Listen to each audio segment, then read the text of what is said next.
चौथी चीज़ है सेंसेस को सेट करना। सेंसेस को सेट करने का मतलब है कि जब भी हम पढ़ें तो हम पैसिव स्टडी ना करें, हम एक्टिवली स्टडी करें। मतलब भगवान ने जब हमें इतनी सेंसेस दी, 5 सेंसेस दी हैं, तो हम एक को क्यों यूज़ कर रहे हैं? बच्चे बिल्कुल बोरिंग स्टडी करते हैं, बैठे जा सिर्फ एक सेंस को यूज़ करते हैं, पढ़ते रहते हैं, मतलब उसको देख रहे और मन मन में पढ़ाई कर रहे हैं। पेरेंट्स भी कह रहे हैं मन मन में पढ़ाई करो, टीचर्स भी कह रहे हैं बेटा मन मन में पढ़ाई करो, ज़्यादा फोकस होता नहीं। जो भी आप पढ़ रहे हो उसको आप देखो, उसको बोलो।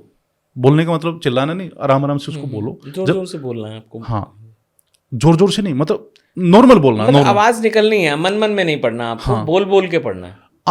आपको बोलना है। जब आप बोलते हो तो आप सुनते भी तो, ठीक बात है, ठीक है, दोनों सेंस इन्वॉल्व। हाँ, तो आप उसको देख भी रहे हो, आप उसको बोल भी रहे हो, आप उसको सुन भी रहे हो, कुछ इंपॉर्टेंट लग रहा है उसको आप लिख भी रहे हो, और साथ में अगर कुछ भी आप उसको इमेजिन भी कर रहे हो, अपने आप के साथ में लिंक भी कर रहे हो। कहने का मतलब क्या है, अपनी सारी की सारी सेंसेस उसमें इन्वॉल्व कर दो, माइंडफुल हो जाओ। माइंडफुल मतलब ना पास्ट है ना फ्यूचर है, यही है, सब कुछ उसमें डाल दो।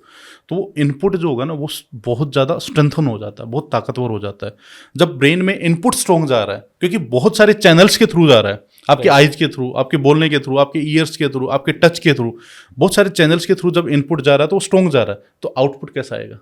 ऑब्वियसली स्ट्रॉन्ग आएगा। हाँ, आप क्योंकि आपने अपनी सारी सेंसेस इन्वॉल्व कर ली उसमें। हाँ, तो अपने आप को उसमें डालना। और स्वामी विवेकानंद जी यही करते थे, किसी भी चीज़ को जब वो याद करते थे तो वो अपने आप को इतना इन्वॉल्व कर देते थे उस चीज़ में, इतना माइंडफुल होके वो रीड करते थे, तभी वो सारी चीज़ें कर पाते थे।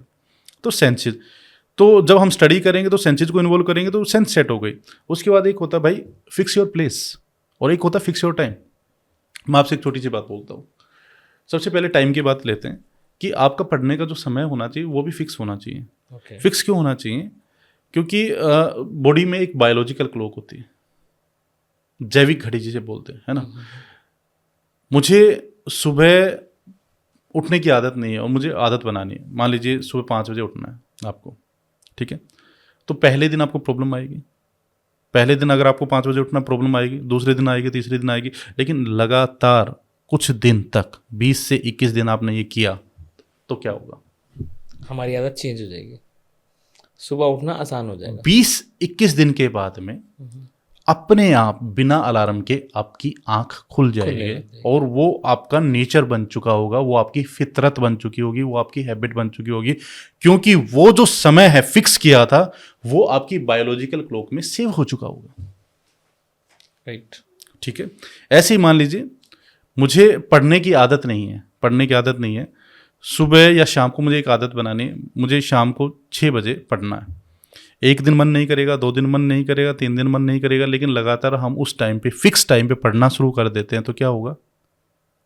20 से 21 दिन के बाद अपने आप उस टाइम पे पढ़ने का मन करेगा, क्योंकि वो जो टाइम है आपके बायोलॉजिकल क्लॉक में सेव हो चुका होगा। इसलिए एक टाइम फिक्स होना बहुत ज़्यादा ज़रूरी है। साथ ही आपका प्लेस भी फिक्स होना चाहिए। प्लेस फिक्स क्यों होना चाहिए? अब मुझे बताइए, जब भी आप मंदिर के पास जाते क्या करने का मन करता है? शीश निभाने का मन करता है। हाँ, जिम में लाउड म्यूजिक और डंबल्स उठाने का मन और करता है। स्विमिंग पूल में जब जाते हैं तो डाइव करने का मन करता है। और लाइब्रेरी में पढ़ने का मन करता है। ऐसा क्यों करता है? क्योंकि उसका एनवायरनमेंट ऐसा है। एनवायरनमेंट, ओरा, आभा मंडल। तो आपको अपना भी एक ओरा बनाना चाहिए, अपना आभा मंडल बनाना चाहिए। और वो आभा मंडल कैसे बनता है? जब एक जगह हम फिक्स कर देते और लगातार उसी जगह पे पढ़ते हैं तो कुछ दिनों के बाद में वहां पे क्या बन जाएगा? एक आभा मंडल बन जाएगा, एक ओरा बन जाएगा। ठीक है जी।